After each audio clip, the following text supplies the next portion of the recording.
Oke, assalamualaikum warahmatullahi wabarakatuh. Kita lanjutkan perkuliahan teknologi pengolahan hasil pertanian. Nah, minggu ini kita akan menjelaskan mengenai proses pengolahan termal yang kedua. Ya, setelah yang minggu lalu termal yang pertama yaitu mengenai sterilisasi, ya, blanching. Sekarang kita akan melanjut ke pengolahan termal yang kedua, yaitu pengeringan, pendinginan, dan pembekuan.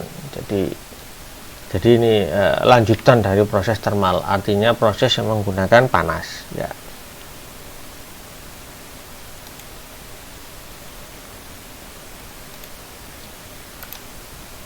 Nah, yang pertama adalah proses pengeringan. Ya.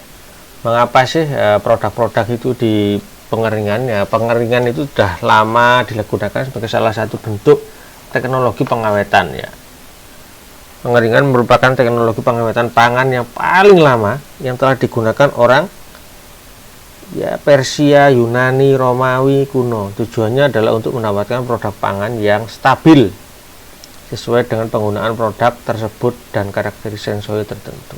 Ya. Nah, definisinya itu adalah pengeringan itu merupakan metode pengawetan dengan cara mengurangi kadar air. Jadi kandungan air di dalam bahan itu dikurangi.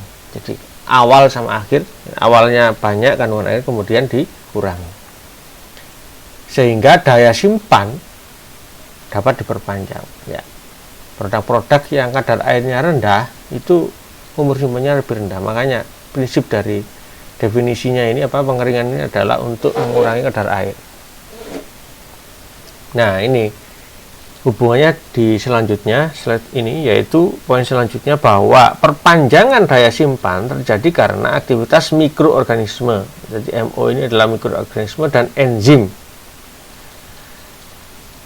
yang menurun sebagai akibat dari jumlah air yang dibutuhkan untuk aktivitasnya mencukupi. Jadi tidak mencukupi. Jadi gini, karena airnya berkurang, ya kan, tadi, maka aktivitas mikroorganisme dan enzim itu menjadi berkurang atau menurun bahkan. Sehingga inilah yang memperpanjang daya simpan. Itu hubungannya semacam itu. Nah, proses pengeringan itu beda dengan sterilisasi, ya kan? Proses pengeringan beda dengan sterilisasi. Ya, minggu lalu kita sudah dijelaskan mengenai sterilisasi. Nah, sterilisasi itu kan suhunya lebih tinggi ya daripada pengeringan. Tapi pengeringan juga sama aja, tetapi prosesnya berbeda. Produk yang dikeringkan harus dijaga supaya kadar airnya tetap rendah. Jadi di sini ya, kalau sterilisasi itu bisa sampai 121 derajat ya, yang minggu lalu. Ya. Kalau pengeringan ini cukup kadar airnya aja yang dikurangi. Bisa pengeringan 60 derajat Celcius juga bisa gitu. Kadar airnya tetap rendah ya, dikurangi kadar airnya. Nah, ini cara pengeringan yang tepat dan tujuan pengeringan untuk produk. Jadi bisa dicek, ini adalah beberapa produk yang dikeringkan. Contohnya adalah susu, santan, kerupuk, beras, tapioka, manisan buah, keripik kentang, dan nutrisari gitu ya. Nah, ini semua cara pengeringannya berbeda-beda. Nanti ada jenis-jenis pengeringan. Nah, nanti Anda harus paham apa sih contohnya apa yang dari masing-masing ini. Contohnya susu. Ini mungkin yang paling sering digunakan di industri itu adalah spray drying. Ya, itu nanti akan saya jelaskan di slide berikutnya. Nah, tujuan pengeringan yang pertama adalah mengawetkan. Ya, pengawetan tadi sudah saya jelaskan tadi, memperpanjang umur simpan. Kemudian yang kedua, selain memperpanjang umur simpan atau mengawetkan, itu juga mengurangi volume dan berat produk. Jadi bisa kempes kan gitu, bisa kempes. Volumenya bisa berkurang. Otomatis memudahkan dalam transportasi dan penyimpanan. Dalam artian tidak perlu space yang besar. Ini kalau di di gudang ini kalau kita volume kecil, volumenya tidak terlalu besar, otomatis memudahkan dalam penyimpanan, space-nya lebih rendah. Kemudian menganeka-ragamkan produk seperti breakfast cereal, minuman instan juga. Jadi awalnya nggak ada produk-produk semacam energen ini atau ya breakfast cereal semacam ini. Kemudian minuman instan herbal, jahe instan dan sebagainya. Yang sekarang lagi untuk menambah imun selama pandemi ini. Nah, itu prinsipnya adalah pakai pengeringan. Instan ya, herbal ya. Seperti ini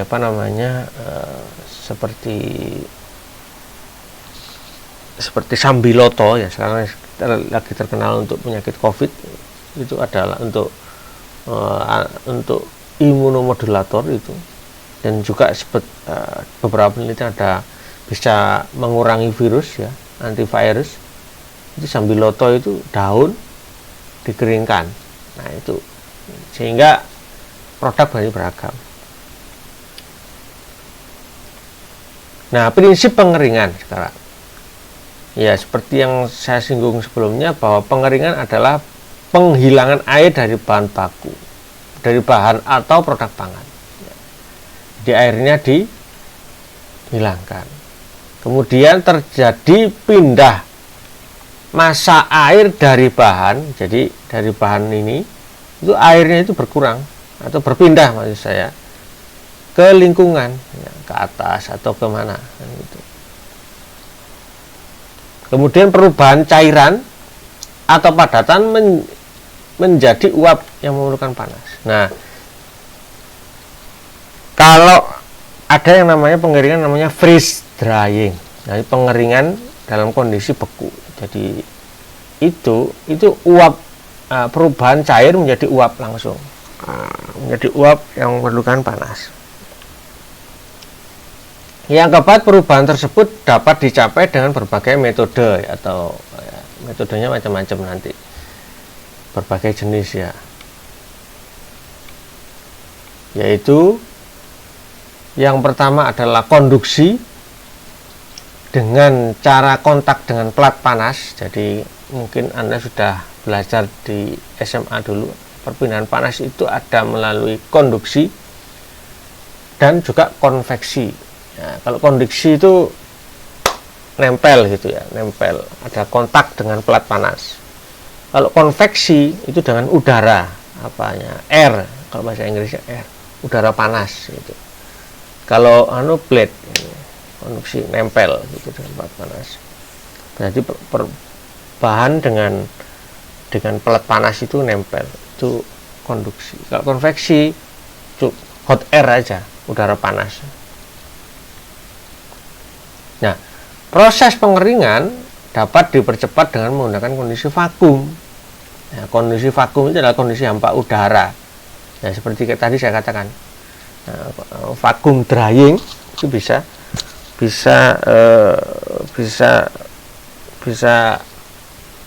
mempercepat kondisi pengeringan. Nah, dasar pemilihan metode itu mau yang mana metode yang digunakan itu adalah kualitas yang diinginkan. Kalau kualitasnya contohnya nutrisinya mau yang bagus, itu adalah ya bisa ada dua. Freeze drying itu yang lebih bagus, kualitasnya terjaga, paling terjaga, plus vacuum drying itu juga masih bagus. Kemudian sifat bahan dasar, sifatnya bagaimana? Apakah sifatnya ini mudah rusak atau tidak mudah rusak, itu juga mempengaruhi ya. Termasuk cairan bahan awalnya ini masih banyak apa enggak kan gitu. Biaya, contohnya kalau ini ya, kalau sifat bahan dasar ini yang paling banyak itu contohnya adalah susu ya. Susu ini airnya kan banyak banget ya. Nah, itu bisa digunakan menggunakan spray drying nanti ya, metodenya. Kemudian biaya ya, kita bagaimana kita biayanya. Kalau biayanya murah meriah ya metodenya yang sederhana. Kalau yang Kalau yang mau agak mahal ya bisa pakai freeze drying, atau ya freeze drying itu mahal itu. Tapi ya lama jadinya. Nah, ini pemilihan jenis alat pengering ini kan.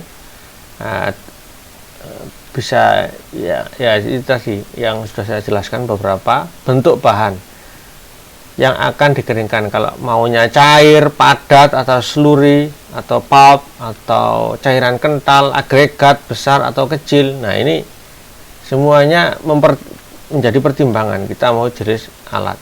Sifat bahan, sensitif terhadap oksidasi, peka terhadap suhu dan lain-lain gitu. Ya. Jadi kalau produk-produk yang seperti yang buah-buahan itu nutrisinya itu kan mudah hilang kena panas. Nah, itu bisa mempertimbangkan, kita pertimbangkan pengeringan apa yang paling pas gitu, supaya nutrisinya itu masih tetap terjaga. Sifat produk yang diinginkan, mau menjadi bubuk, mau instan, atau bentuk tidaknya berubah ya, atau bentuk tidak berubah. Ini tergantung. Jadi maksudnya bentuk tidak berubah ya hampir sama dengan fresh produknya. Kalau sudah menjadi bubuk ya beda lagi nanti prosesnya semacam itu. Harga produk akhir ya mau produk premium atau yang murah ya. Jadi bentuk bahan, sifat produk, sama harga produk akhir. Ini mempengaruhi pemilihan jenis alat pengering. Lah, proses dasar pengeringan itu ada beberapa ya. Contohnya adalah ini tipe dasar pengeringan. Ada yang pertama adalah pengeringan matahari, yang kedua pengeringan tanpa vakum ya, atau atmosferik, jadi pengeringan biasa, pengeringan dalam kondisi normal.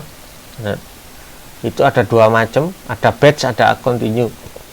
Yang utama kalau kita banyak itu biasanya ini pakai ini batch, ini cabinet dryer. Kalau yang continue biasanya terus menerus, itu bisa tunnel, ada spray drum or roller dryers ya. Ini spray drying ya, atau drum spray drying, kemudian spray dryer ya, kemudian ini ada drum atau roller dryer ya. Kemudian yang ketiga, kalau mau kondisi vakum ada vacuum dryer. Ini adalah pengeringan kondisi vakum atau hampa udara. Nah, ini proses yang ada di industri ya, macam itu. Nah, ini jenis-jenis pengering. Yang pertama adalah sun drying ya. Itu bisa menggunakan sinar matahari ya, otomatis karena namanya sun drying. Kemudian terbatas pada iklim panas ya, iklim menggunakan sinar matahari, kemudian iklim panas, ini kekurangannya ini, dan kelembapan rendah ya. Jadi kelembapannya harus rendah karena untuk mempercepat proses pengeringan. Nah, aplikasinya ada ini brown, anggur, kurma, aprikot, bir ya. Kalau di Indonesia yang juga produk-produk selain buah-buahan juga produk umbi-umbian itu. Kadar air buah-buahan masih lebih dari 15% ya, more than 15%. Umur simpannya terbatas ya, karena ya ini kadar airnya masih agak tinggi, jadi 15% ya. Kalau ini ya kadar air dari buah-buahnya ini. Nah, pengeringan lambat ya karena ya tergantung matahari tadi. Jadi tidak cocok untuk produk-produk dengan mutu yang tinggi. Jadi ya untuk yang murmer murah meriah, nah itu cocok Suntrain. Tapi kalau yang produk mutu tinggi kemudian dijual dengan mahal, ya jangan pakai Suntrain kan gitu. Kelemahan juga adalah produk air sering terkontaminasi, ada debu, kotoran, serangga kan gitu. Selanjutnya adalah solar drying, menggunakan energi matahari secara tidak langsung. Jadi pakai solar panel gitu kan ya. Solar drying bisa menggunakan energi saja atau energi matahari, merupakan energi tambahan. Ini lebih cepat daripada sun drying tadi. Jadi secara langsung tadi. Kalau yang ini dia solar drying, dia sudah lebih cepat ya daripada langsung pakai sun drying tadi. Kemudian cabinet drying,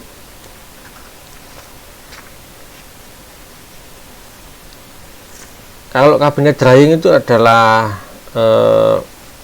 metode ini menggunakan alat pengering untuk sistem batch ya, ini sistem batch. Dengan proses pengeringan dilakukan dengan suhu yang konstan ya. Pada alat ini kelembapan udara dapat mengalami penurunan ya. Kelembapan udara jadi penurunan. Jadi kemudian alat ini terdapat di ruang tertutup dengan alat pemanas, ada kipas ya, ini jadi atau fan untuk mengembuskan udara. Jadi dalamnya adalah kipas yang menjaga untuk sirkulasi udara ya. Outlet udara sama inlet udara ya. Inlet dan outlet udara. Alat pengering ini biasa digunakan untuk pengeringan produk baru sebelum untuk skala besar. Ini yang lebih bagus ya. Tapi sistemnya batch maksudnya gini. Jadi satu produk masuk, kemudian selesai baru masuk lagi yang lain gitu. Jadi gantian masuk ke dalam. Nah, kalau pengen yang tidak batch, nah ini tunnel drying. Jadi terus menerus ini.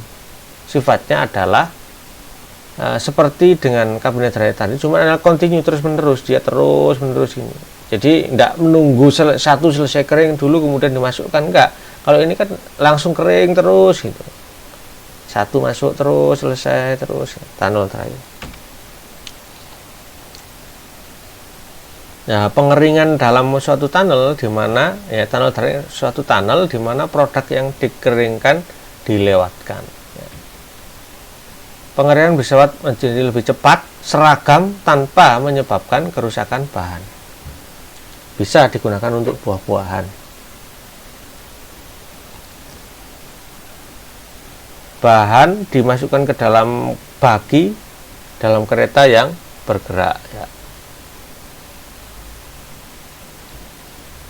Nah, ini kemudian spray drying atau pengering semprot, jadi disemprotkan gitu.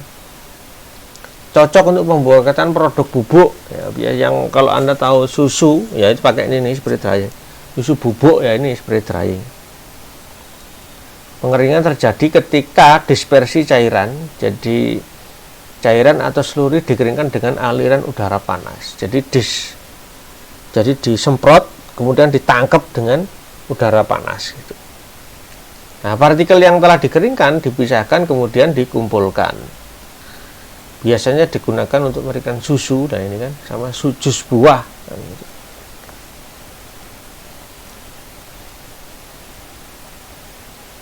Nah, ini gambar alatnya ya. Kalau spray drying, jadi di spray gini. Jadi ini ada atomizer, ini namanya atomizer atau nozzle-nya di sini. Ini bisa menyemprotkan cairan. Jadi cairan masuk gini. Ini ya cairannya masuk ya, sebetulnya nggak pakai tempat semacam, harus biasanya pakai ya apa namanya selang atau pipa masuk ke sini. Kemudian disemprot. Nah, langsung di sini ditangkap oleh udara panas. Di sini udara panas. Otomatis semprotan tadi yang berupa titik-titik itu langsung kering. kering turun ditangkap di sini ya, menjadi menjadi kering, menjadi bubuk di sini. Itu spray drying ini atomizer ya. Atomizernya di sini dia membuat ya, konsepnya hampir seperti parfum itulah, di spray gitu.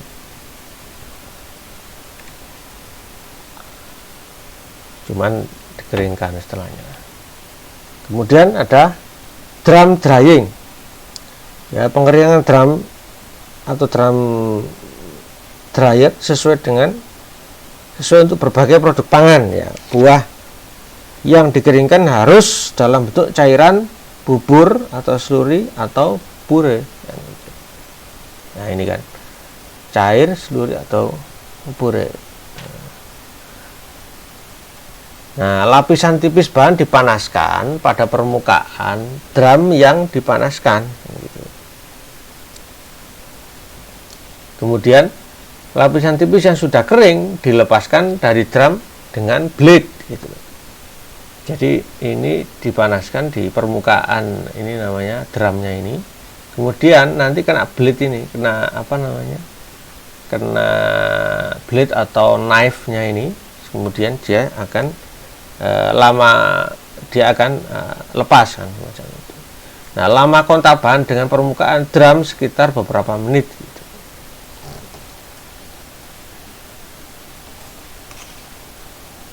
Jadi blade itu adalah pisau pemotong pada bagian bawah drum yang ini ya.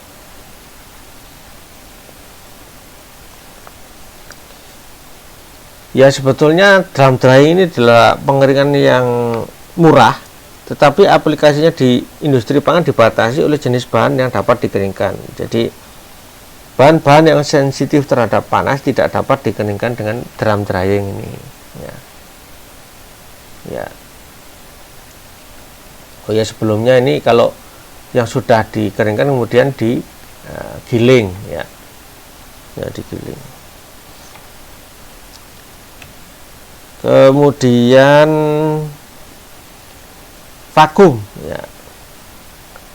Keuntungan kalau vakum drying itu adalah keuntungannya adalah suhu lebih rendah ya, suhunya lebih rendah, suhu rendah.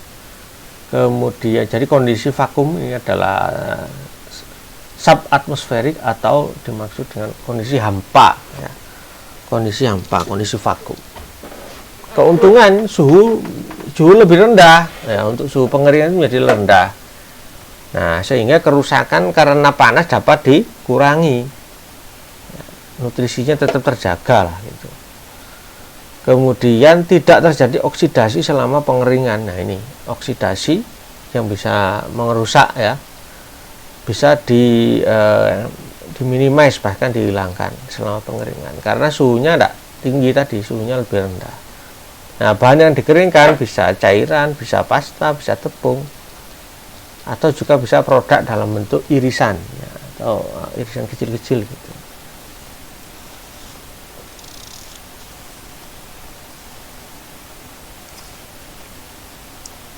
Atau juga bisa serpihan ya, serpihan atau flake gitu.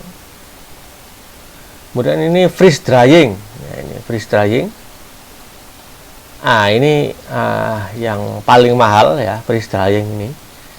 Air dihilangkan dari bahan melalui proses sublimasi ya. Sublimasi adalah apa? Kan sudah paham saya kira, yaitu adalah perubahan fase dari padat menjadi uap. Jadi padat langsung uap. Pada pengering beku ini air dalam bentuk padat atau es ya, atau es diubah menjadi uap air tanpa melalui perubahan menjadi cairan terlebih dahulu. Sehingga tidak terjadi perpindahan cairan dari bahan dalam produk ke permukaan.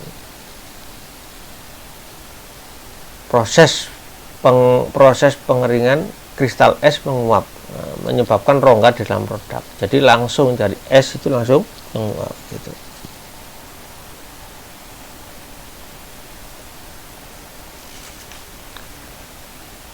tidak terjadi pengerutan produk juga, jadi produknya masih bagus gitu.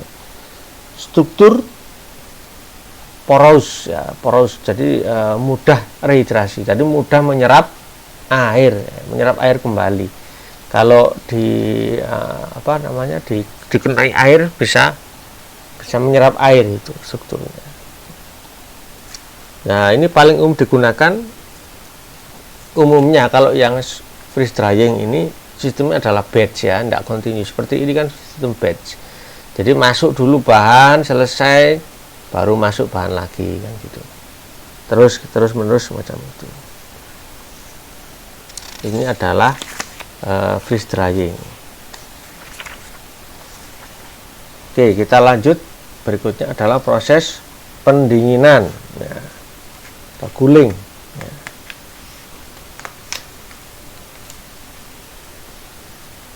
Ya, teknik pengawetan pangan dan pendinginan merupakan teknik yang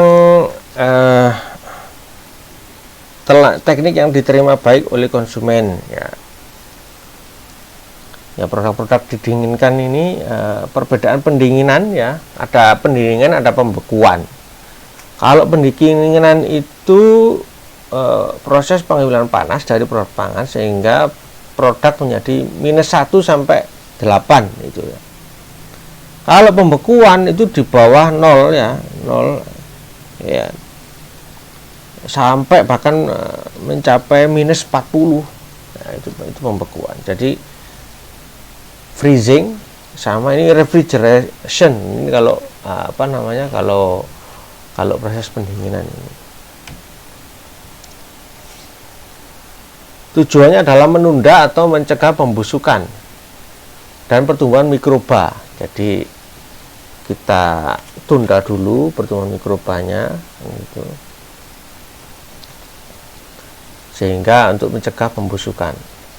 Produk yang didinginkan atau chilled food itu adalah produk-produk yang mudah rusak ya, atau perishable food, di mana untuk memperpanjang umur simpan produk tersebut disimpan pada suhu ini -1 sampai 8 ya, ya. Ya, ini contohnya adalah buah-buahan, kemudian sayuran, beberapa sayur ya, umumnya sayur-sayuran, beberapa buah kan gitu. Bisa juga ayam kalau mau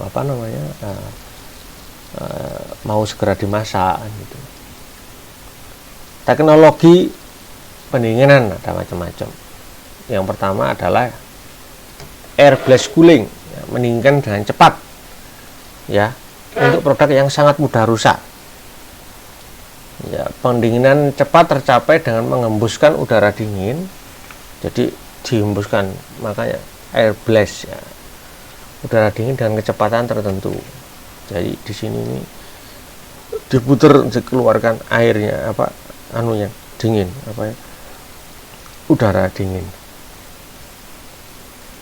Kecepatan udara tergantung dari jenis produk ya.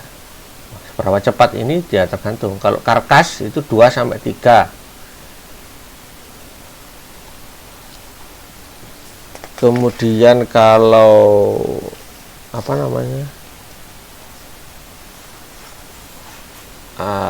produk berukuran lebih kecil itu 8 sampai 10 meter per detik.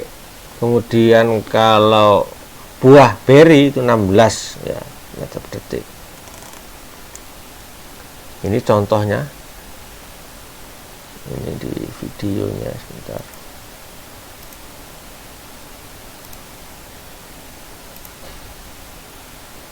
Nah, ini air blast cooler.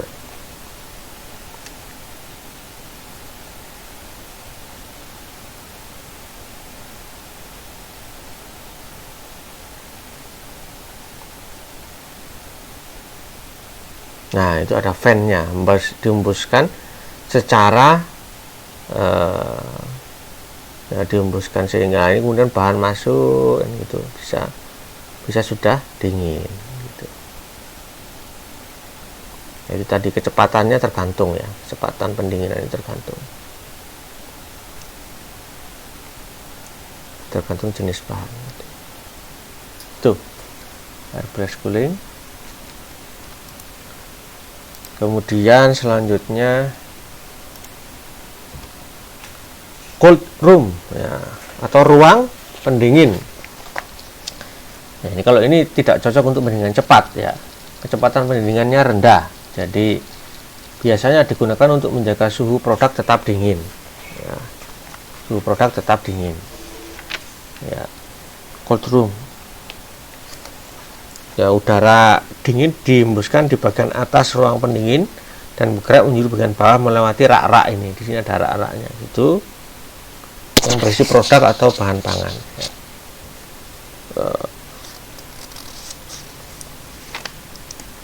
Secara umum laju pendinginannya sangat rendah ini ya, pokoknya karena dia hanya sebagai untuk menjaga suhu produk tetap dingin. Kemudian ada pendinginan kriogenik atau cryogenic chilling ya.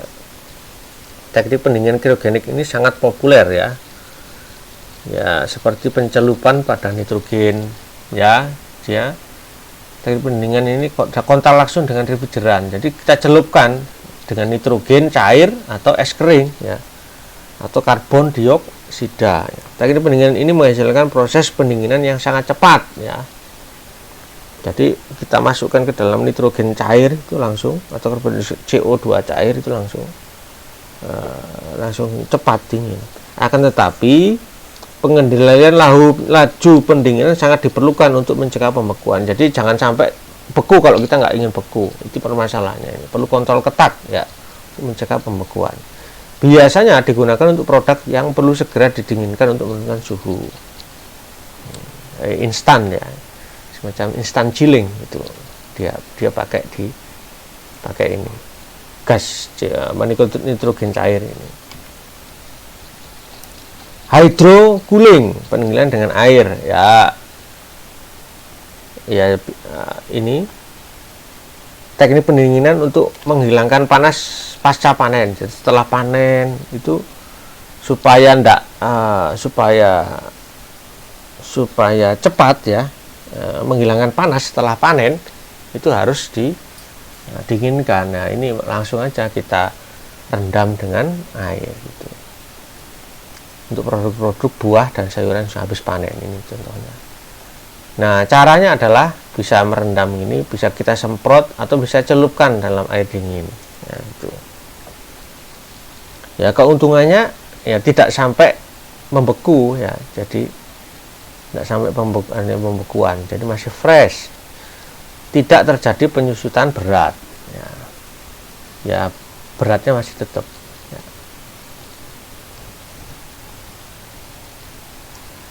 Kemudian ada ice slash sama ice bank chilling, pendinginan dengan es ya.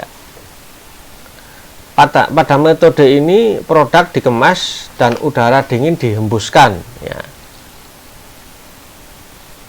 Digunakan untuk pre-cooling atau penyimpanan jangka pendek kan gitu.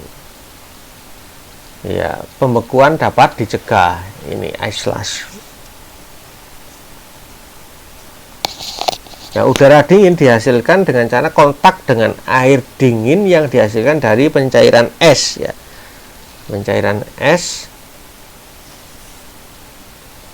oleh wadah atau ya, pencairan es atau oleh wadah atau bak pendingin berpendingin. Biasanya produk-produk tanaman ya ini.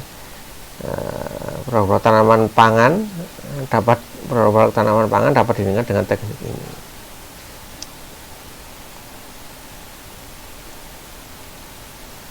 Kalau di industri susu, teknik pendinginan ini dengan es ini digunakan untuk mendinginkan produk hasil homogenisasi atau hasil pasteurisasi.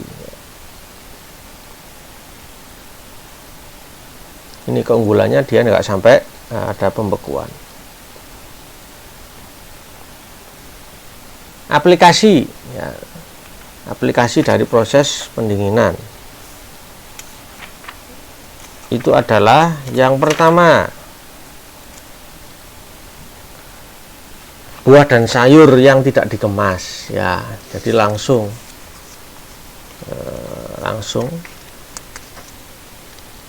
buah dan sayur yang tidak dikemas.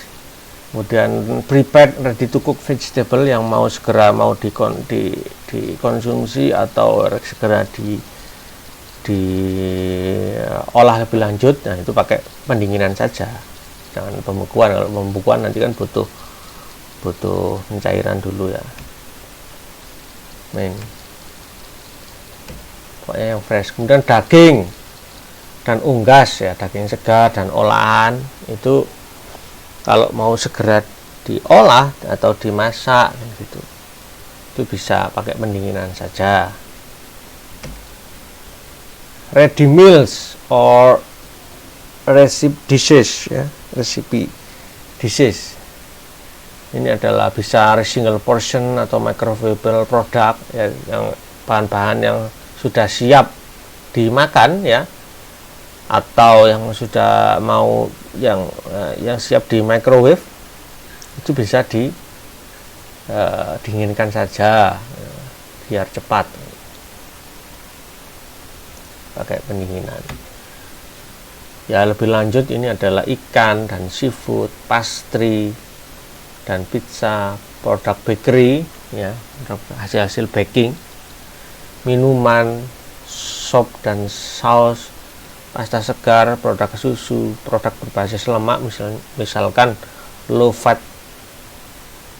spread produk, gitu.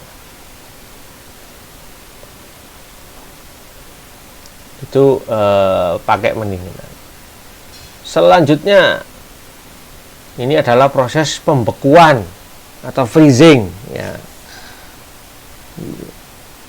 Ya, suhu produk atau bahan diturunkan di bawah titik beku. Nah, sesemula air berubah menjadi bentuk kristal es, ya, perubahan air menjadi bentuk es mengakibatkan freezing. Ini yang tadi contoh dari pembekuan buah, ya, buah.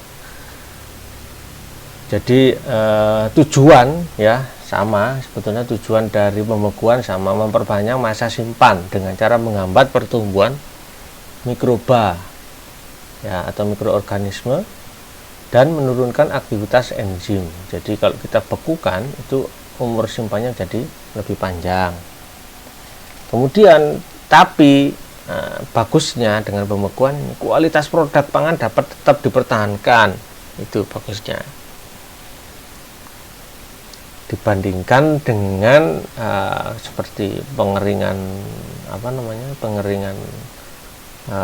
drying, sun drying tadi, ya, ini lebih bagus.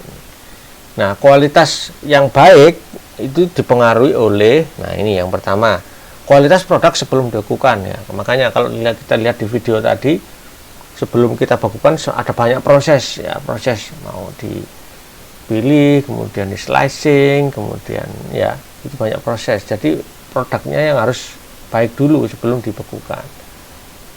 Kemudian kecepatan pembekuan, ya, kecepatan pembekuan itu harus diperhatikan. Jadi mau cepat atau lambat, kan, gitu. Suhu penyimpanan, suhu penyimpanan setelah pembekuan. Keseragaman suhu pembekuan. Jadi suhu penyimpanan setelah pembekuan dan keseragaman suhu selama pembekuan. Ini juga mempengaruhi hasil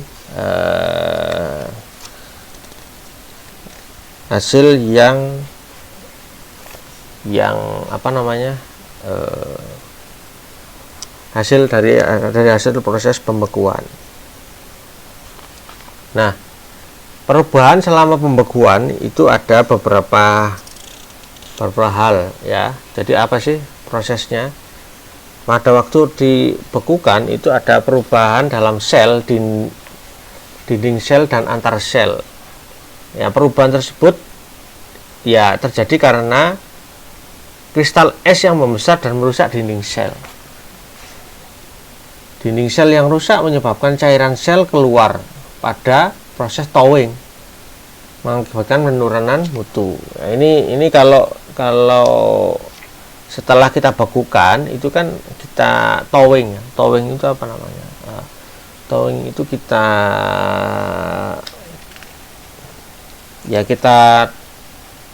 towing, kita normalkan lagi suhunya. Nah, proses penormalan suhu dimasukkan di suhu kamar atau di suhu dingin ya. Setelah jadi kalau proses towing itu awalnya di freezer, kemudian kita bisa taruh di bawah di cooler atau di refrigerator di bawah atau di suhu kamar. Nah itu karena kadang ada sel dinding yang rusak menyebabkan cairan sel keluar pada proses thawing, mengakibatkan penurunan mutu. Nah ini yang dinamakan freezing damage ya. Jadi kerusakan akibat proses freezing ya. Nah, ini kan ada perbedaan, ada rusak ini dalamnya kalau ya kan ya, makanya ini ada proses pembekuannya harus diperhatikan. Nah makanya ada tergantung jadi proses kecepatan pembekuan ya. Kecepatan pembekuan itu ada dua macam, yaitu yang pertama adalah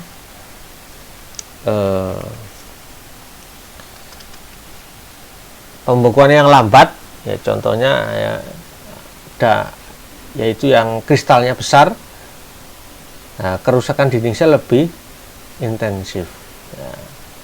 Jadi lebih rusak makanya dindingnya kalau yang lambat pembekuannya. Tapi kalau yang cepat, kristalnya kecil ya, kerusakan jadi minimum. Nah makanya untuk freezing injury tadi, untuk kerusakan mencegah itu, makanya kecepatan pembekuan ini penting ya. Kecepatan pembekuan dipengaruhi oleh metode pembekuan dan ukuran bahan. Nah metodenya apa saja? Ini metode pembekuan itu adalah prinsipnya adalah konduksi, konveksi, dan imersi. Imersi itu pencelupan ya. Konduksi tadi sudah hampir sama ya, jadi plate itu nempel, itu namanya konduksi. Kalau konveksi dengan udara, kalau imersi dengan pencelupan. Nah apa saja metodenya? Yang pertama adalah plate freezing ya. Kalau jadi plate itu proses konduksi karena adalah dengan plate ini nempel dengan plate atau lempengan ya, maksudnya lempengan yang beku gitu. Kerugiannya, bagian yang kontak satu sisi lain harus dibekukan secara konveksi atau menggunakan sisi plate ya. Atau menggunakan dua sisi plate, karena kalau enggak nanti yang lebih pembekuannya enggak rata kan gitu kerugiannya, karena ada sisi ini, kontak satu sisi saja kan gitu. Makanya sisi yang lain itu harus dibuka pakai konveksi atau bisa menggunakan dua sisi plate. Kemudian ada convection blast freezing. Nah kalau ini pakai udara seperti yang saya katakan ini, udara dingin disirkulasikan pada produk ya, jadi lebih tidak lebih tidak efisien dibandingkan dengan plate freezing ya, untuk volume besar ya. Untuk volume besar dan adanya proses dehidrasi ya, gitu. Itu convection blast freezing. Ini contoh ya, kalau plate freezing itu adalah seperti ini. Jadi dia ditempelkan di plate gini, kemudian dimasukkan kan gitu. Kemudian ada kombinasi konveksi dan konduksi, yaitu cold room dengan fasilitas sirkulasi udara ya. Jadi ini yang bagus ya, lebih bagus adanya sirkulasi sehingga kecepatan pembekuan tinggi sehingga bisa mencegah proses dehidrasi. Jadi ini adalah perpaduan dari konveksi dan konduksi, jadi dia lebih bagus ya, karena ada ini sirkulasi udara dan kecepatan pembekuan yang tinggi, jadi ada mencegah proses dehidrasi. Kemudian ada immersion and cryogenic freezing ya. Jadi dicelupkan, kalau immersion dicelupkan pada cairan pendingin refrigeran seperti larutan garam atau freon atau nitrogen cair ya.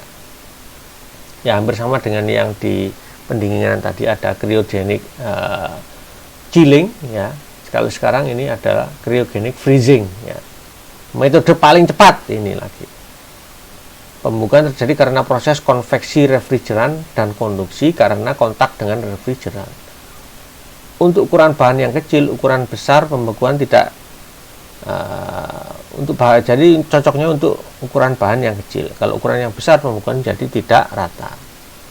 Cuman masalahnya ini walaupun paling cepat, yaitu biaya operasional tinggi. Nah ini adalah contoh